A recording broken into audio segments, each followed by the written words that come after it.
Hi everyone, my name is Rebecca Dada. I am one of the writers here at Our God-Given Mission. And today we are going to be answering the question, should I deconstruct? This is the third part in a three-part series that M.T Omoniyi has been working on. And we're just going to explore what he's been sharing a little bit more and explore the question, should I deconstruct? So, MT, hi. Good. Sorry, I said good because I thought you were saying how are you doing already. You preempted my question. I do so many interviews that now I just kind of go, good, I'm fine. Good, I'm great. Sorry. You didn't say anything. How are you? Good. I'm doing good. How are you doing? I'm good. I'm great. It's nice to be here. Nice to be discussing this topic. Yeah. I guess to start off with, could you tell us a little bit more about the previous two pieces that you've done, and I guess why you felt like this needed to be discussed? Yeah, I think that's good. If I start the other way around as to why, that's probably the most important thing. The impetus for this was really my younger brothers. They are on social media, they're digital natives, they're always talking to people about the kind of cutting edge and interesting things that's happening and the current things that's happening. And it so happens that deconstruction has become a really, I think it's reaching this kind of peroration and zenith point, and that lots of people are discussing it. So they were asking me questions like, yo, Mike, have you seen this deconstruction thing? And initially you kind of just, if guys just focus on Jesus, you'll be fine. And as they kind of asked more and more and more and more, and I started to see the kind of effect it was having on them, literally one guy begged me, was like, can you please say something about this or write something about it because I'm really confused. That's when I then thought, okay, cool, let me take a deeper look at it. And I started doing some research, and like I speak about in the first article I wrote, which is what is deconstruction. I realized it's a term that, because I knew I heard it before, obviously I read philosophy in uni, so like Dada was someone who was using it, so I was thinking it can't be that they're talking about. Upon further research, I realized it's exactly that. So I write a first article about what is deconstruction, just hopefully trying to explain to people where that term comes from, what that term is, but also whether we even need the term. The second article I wrote is deconstruction dangerous? And there I speak about, do we need that deconstruction term? Because it seems as though what folks are talking about is kind of Christian maturing. So I was saying, do we need to have a new term for what is just ordinary Christian maturing? And of course, this last part, which is, should I deconstruct? Rather than another article, we just felt, why not do a conversation where we can at least get beneath some of the pastoral issues that may be relevant for people who are considering deconstruction or are really perplexed by the movement. Yeah. It sounds like I guess you did philosophy, so the term deconstruction is something that you're familiar with. But it sounds like it wasn't something that was quite at the forefront of your mind until it was brought to you by your younger brothers. Did you ever have a worry about the way people were questioning their faith and questioning the beliefs that they'd held on to prior to someone coming to you and mentioning, can you speak about deconstruction? Honestly, no, because if you know me at all, you know that I love a good, deep conversation about core Christian issues. I mean, I love discussing and learning and debating. And so that's just normal. Since I'm 27, all my life, I've always been taught that God can handle my questions. I've always been interested in apologetics. So kind of studying and research and debate is totally commonplace in my life. And with a lot of young people that I spend time with, equally, we always talk about faith and we always question things, always wrestling with things. Yeah. So that was normal. What was interesting to me or peculiar was the reason why we had to have this term deconstruction. The folks were talking about it as a movement. That's when I started hold on. A movement of people asking questions. What does that mean? That's what perked my interest up. Because again, we've always asked questions in my group. I just didn't understand why there had to be a new term for what, again, as I said before, is ordinary Christian maturing. Yeah. So I guess if you're saying that deconstruction, or what looks like deconstruction, is ordinary spiritual maturing, then I guess I would pose the general question of this video: should someone deconstruct? Yeah. What's the problem? If it's just spiritual maturing, then what's the problem with people going down the path of deconstruction. This is, I think, gets to the crux of the matter. In true writer form, I would be like, oh, it depends what you mean by deconstruction, right? And that's what I've tried to tease out. I am no way an authority on deconstruction. I'm someone who got involved because my younger brothers were confused, and I thought I would do some research on your behalf. But, it strikes me as the heart of the deconstruction movement, and this is me being kind of really kind of holding up to the best standard and kind of thinking the best about the movement. The heart seems to be, what do I do with doubt, right? Yeah. And I will be honest in saying maybe some Christians, or even as a Christian body at large, we haven't been forthright enough in helping people realize where to put their doubt. So if someone has a handful of doubt, where do they put it? Yeah. In some churches or some movements or some groups, I guess they're like, that doubt has to be destroyed. You got to chuck that doubt away. You cannot have any doubt if you're a Christian. If you have any doubt, something's wrong. And so folks are like, okay, if I have doubt, then that's not Christian. So maybe I want them to be a Christian. And then they kind of start the journey of kind of playing hot potato with that doubt until they eventually go, you know what? This doubt can't exist. I can't get rid of it. I've got to just leave the Christian faith.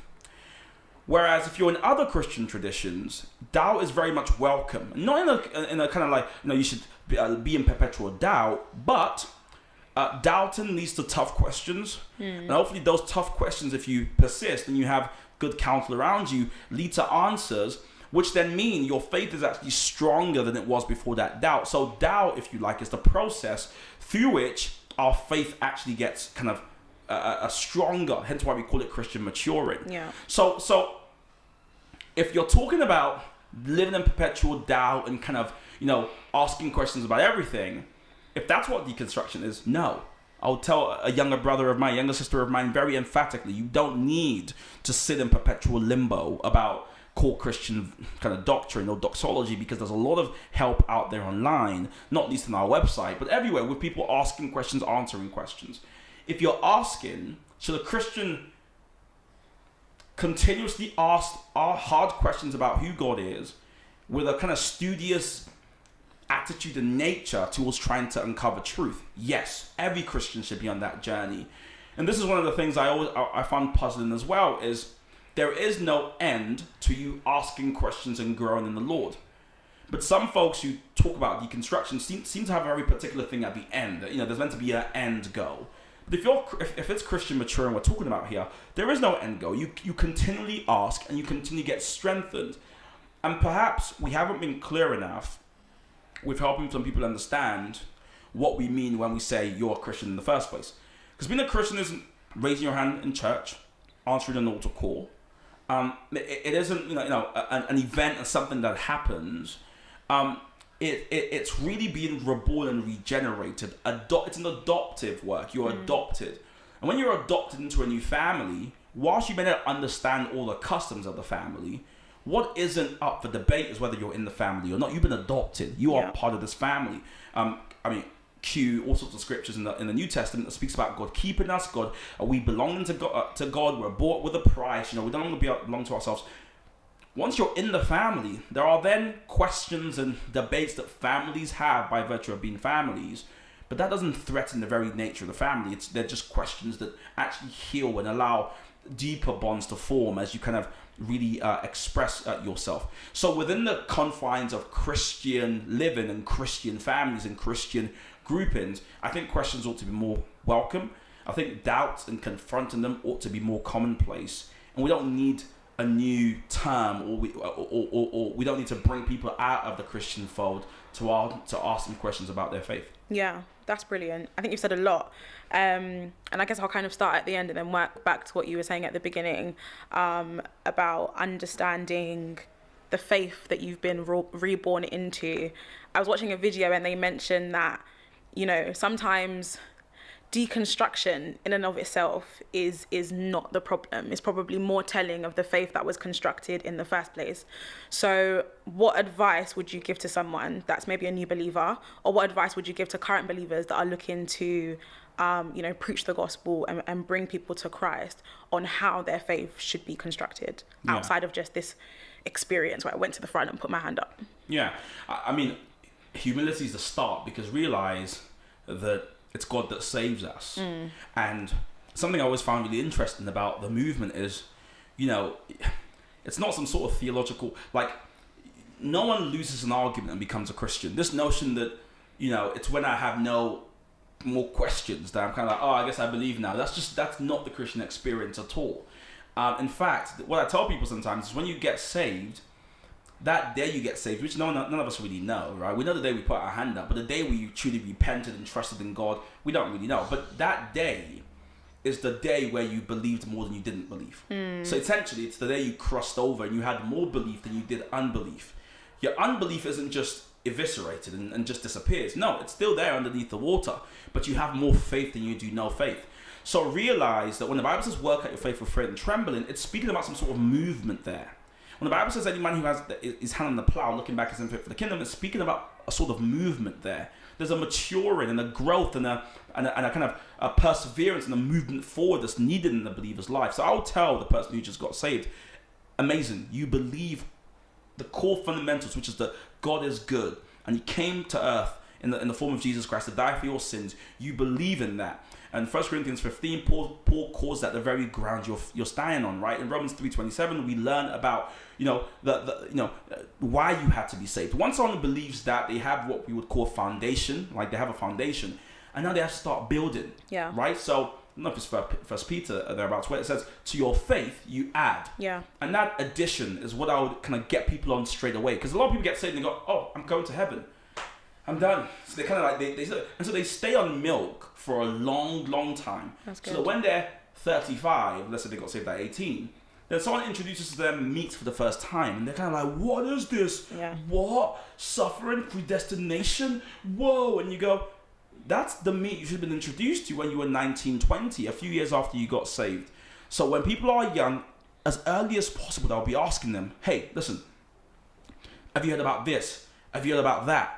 What do you think about this? What's your feeling on that? Hopefully helping them kind of grow and mature from early, and not just leaving them to kind of just rest in the fact that they're going to heaven and waiting for a bus ticket. I would get them working and thinking about some of the more core, harder, more weighty things about the Christian faith.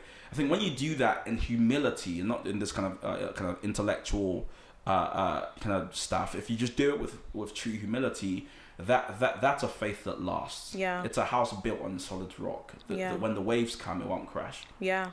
So essentially, good quality discipleship. Yeah. I could have said that as well, which is probably shorter and straight to the point. Yeah, we have a discipleship crisis. We have a kind of an intellectual somewhat crisis. I mean, there's a few crises we have in the church right now, but good quality discipleship, I think, is absolutely missing. Yeah. So to the person that has already started the process of deconstruction and is finding themselves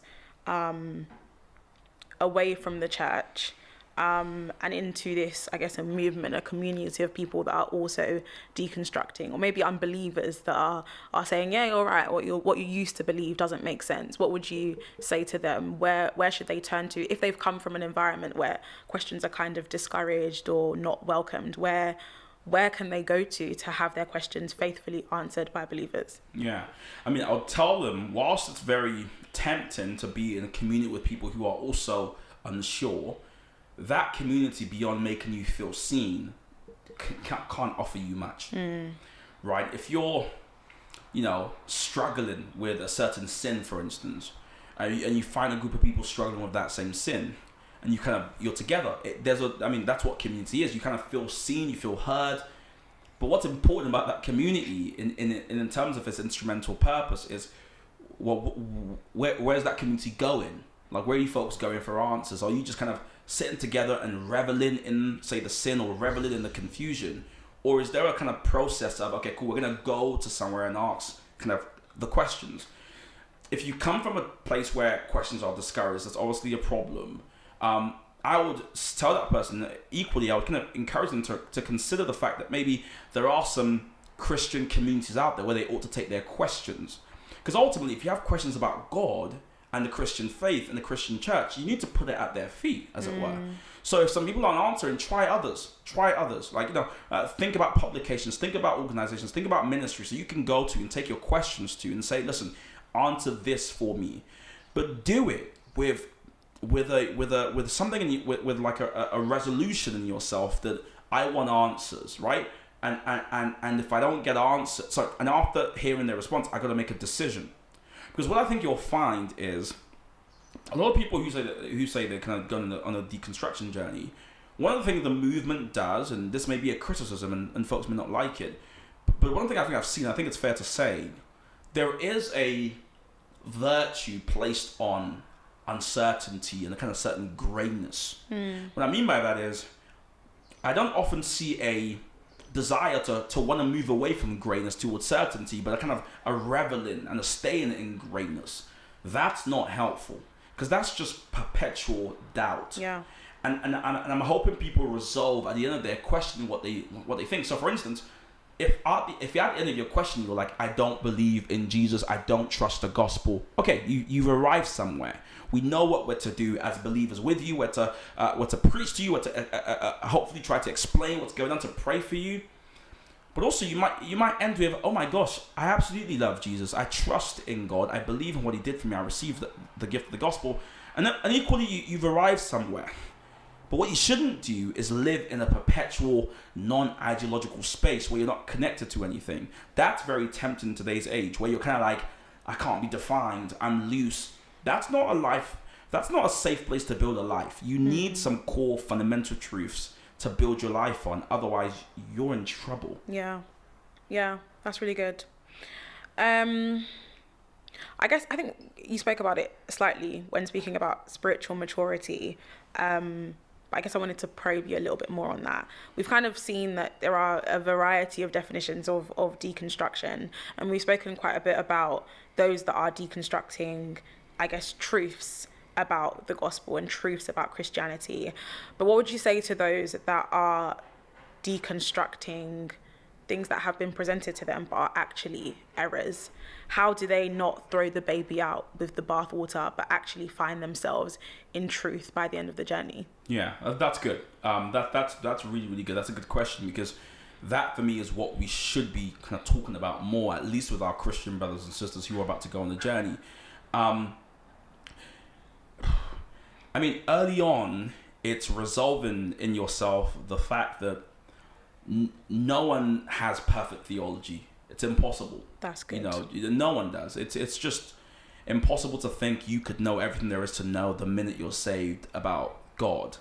And part of Christian maturing, again, is putting off and putting on. And I know biblically we use that in the context of putting on off your flesh and putting on. But there's also like letting go of old things that you were taught that sometimes you realize, okay, cool. These were people doing their best. But Christianity has always been imperfect people doing perfect work. And as such, there is a wide scope for human error. And I've said it before that bad messengers don't always mean a bad message. And just allowing for human error in your theology, I think, makes you more humble and willing to kind of go, okay, I got that wrong. Yeah. Okay, I see. Whereas in today's age, people kind of are celebrated for holding on tightly to wrong ideas. They're like, oh, what's really important is how strongly you held on to it. No. What's important is that we're led by the Spirit. The Bible says the righteous are led by the Spirit. The sons of God were led by the Spirit. And part of the Spirit's work in our life is helping us towards this maturity, which means there are times where he will take some things out of our hands and he will place better things in our hand. And we just have to be supple enough to go on that process. And I don't want to talk about cancel culture in the world we live in, but I think all that bleeds into the church, where we really just have this wild expectation for everyone to know everything there is to know and for all doubt to be resolved at the same period. And then if that's not the case, then there's a problem. It's like, no, that's not it. That's just not the human experience. The human experience is about learning. It's about growing. It's about putting off and putting on. I think if people realize that and are a bit more kind of open to that process, then they're less shocked when they realize that, a broken auntie in their church said something to them that was a bit off. They don't go, what? I've been betrayed. They go, no, that's human nature. We are all trying to do the best we can. there's some things that there aren't really just crazy disagreement on. Those are the core distinctives. We've spoken about that a number of times. And so that we shouldn't kind of capitulate on. But there are other things that, they're just, the way it goes is it depends who you're with and who you spend time with, what they teach you. But you should be open to realizing that as you grow older, you will have to put some things down. I've taught some things that if I go back, I wince and go, oh, don't know why I said that at the time. But that's the nature of human nature. But also, it's sign of God's grace. It doesn't just kind of wipe all of us away and go, what is people doing? Yeah. He's patient enough, and we just got to extend the same patience and grace to other people. Yeah, that's really good. That's really good. Because I remember going on my own journey of realizing that there are some things that were erroneous about what I knew about the gospel. And I think what you spoke about, I think I lacked that grace and humility and patience at the beginning, because I was just like, how could you? I felt so betrayed. But like you said, you realize that we are imperfect people, and we're going to make errors. And over time, that grace kind of grows, and you realize that actually this person was doing the best that they could in that moment. Yeah. That's amazing. We need authentic Christian communities, to your point. Yeah. Where we are quick to forgive each other. Yeah. And we're quick to pour out grace. Like literally we lavish each other's feet with grace. Like oil. But also, one of the big things that really jumps out at me, especially from a pastoral level, again, speaking to people, is just how brittle our generation is. We have a lot of information, as you know. Like, we are the Google generation, right? Yeah. We know everything. We can find out stuff like that. But with all that information, we're also the most brittle generation I think there's ever been. We're just so brittle. And that's a problem, where issues that previous generations would have kind of taken on the chin, they're finisher issues for us.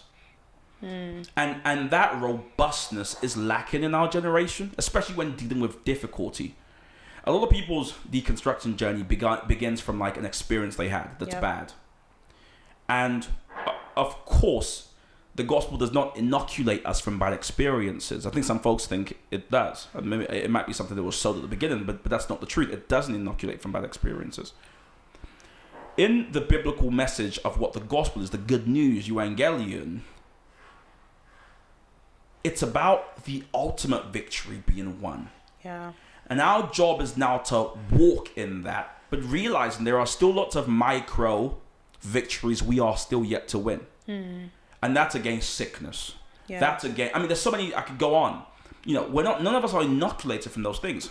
So one of the ways we can prevent ourselves from that leaning to join these kind of movements is to realize that we need a much fuller picture of what Jesus' death actually achieved on the cross. Yeah.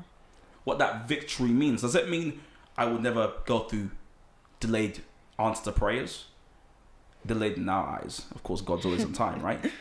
Does it mean I'll never go through senseless tragedies? Does it mean I'll never go through kind of poverty or sickness? Absolutely not. So when you hear folks say I'm deconstructed because, I was taught that, you kind of go, well, that's not true. Yeah. So be very careful of what the Bible says and what kind of you're told sometimes, and really treat that with the and put the right weight on the right things, because I just find as a generation we're really bad at dealing with pain. And so a lot of our journeys, if we're going to deconstructing, it comes from a place of just feeling pain, but not knowing where to put that pain, not knowing how to make sense of that pain as a believer, as a Christian, going, the fact that pain exists means God can't be real. And you go, no. Yeah. It's not true. In all the information we've heard, we haven't built up the crucial kind of stamina and muscle the Bible speaks about that we need to navigate a dangerous and tumultuous world that sometimes is riddled with malevolence. You've got to find a way to make sense of the malevolence in the world. And I find some of us just aren't up to the task. We haven't been trained in that. Yeah. No, that's really good. I think it's also part of where we are. We live in a world where actually suffering is probably far from a lot of us. Where we're based, if I'm sick, I have a free health service that I can go to and have them, deal with it in a great way. So suffering isn't at our doorstep. Suffering isn't something that we would experience on a day-to-day basis, simply based off of where we live.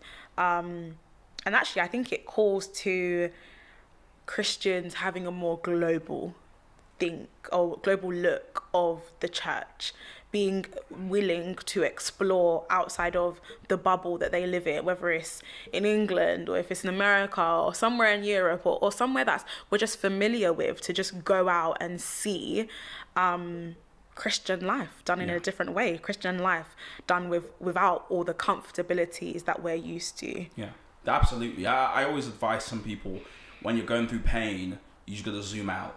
Right, you know, I use my iPad almost every day, and when I'm writing, sometimes there's a pinch to zoom thing, right? And sometimes you're like, oh my god, such a big mess, and you zoom out, you're like, oh, it was a little tiny part of the picture because you were zoomed in before, right? Yeah. And in a similar way, perspective is a great leveler in some of these things. You've got to zoom out and realize how much bigger the world is. And I was telling someone this the other day. There's a million things to be scared about and confused about. There's like a million tensions in the world. You cannot live in all of them. You cannot embrace every single tension. You know, oh my gosh, my mom says she loves me, but she did something that doesn't show me that, okay, I'm not sure if she loves me anymore. My friend didn't reply my text, I'm not sure. Look, like if you take all of that in, you're just gonna live in just kind of riddled by just fear and so you have to pick your tensions. And I love looking at the early church fathers sometimes for this, because some of the things that we're so focused on today, we're like, it's God this, it's God that, they just didn't worry about. Because they just realized that some things are above my pay grade. and my belief in God isn't because everything is theologically aligned and makes sense. Yeah. And faith isn't like an escape route. It's just the Christian walk. We're studying it today. It's built on faith. Hebrews 11, like all of that. The gospel deals with your condition. After you've been saved and you've been adopted, the set of theological truths that follow and all these kind of doxologies, they're added benefits. There are things you've got to make sense of. But realize that whilst you're debating some of these things, like the gospel makes a claim that like you're a sinner and you need to be saved, right? That's the central claim. Yeah. And that's where the early church fathers seem to focus all their attention. Yeah. And all these other things, they just realize their limitations and realize that I cannot make things theologically. I mean, trying to explain double predestination to some people, like their brain literally looks like it's about to explode because they just don't have the capacity for some of that stuff. Do I think everyone has to learn that? No. I just don't think. And I think in terms of our human like lives as well, it's not of primary importance. And what I think you're right about is in the West, that is what we are so focused on, is tertiary issues. That's become the battleground. It's like, oh, but what does God say about tongues? And I'm thinking that's like your focus. You clearly have a lot of time, not in a rude and pejorative way, but like if you were, there's parts of the world where people are praying for rain, right? That's like I just need rain. And I think perspective just helps us understand how much bigger God is than the one theological kind of hang-up we've currently got. There's so much more happening in the world that we've got to, sometimes, as you said, put our eyes to instead. Yeah, no. That was brilliant. If you were to speak to believers, someone that's going through deconstruction, what would be a couple of sentences that you would say to them to kind of guide them through? If you're a believer, you trust in Jesus and you're trying to help someone through, realize that yes, you can answer some of their questions, but ultimately journey with people, do life with people. That's good. You don't always have to have the right answers for people, and your English words just quite frankly won't be enough to actually meet the problems they're going through. So just be God's ears. And lastly, sometimes what's really important to consider if you're someone who's deconstructing is consider the fact that the church might actually be the best place to come to you with your questions, rather than taking it out to people who don't know, who have kind of confessed that they're not sure. It's important that you're not just journeying aimlessly, but you actually have one place you're going to answer those questions you have. I think those two things will be help for folks who are considering what to do. Amazing. Thank you so much, MT. We hope that this has been a blessing, that you've learnt a lot. If you are someone that has questions, make sure to head over to the OGGM website. Our beautiful editorial team have many articles that answer many challenging questions. Make sure you subscribe and check out all the other platforms for Our God-Given Mission.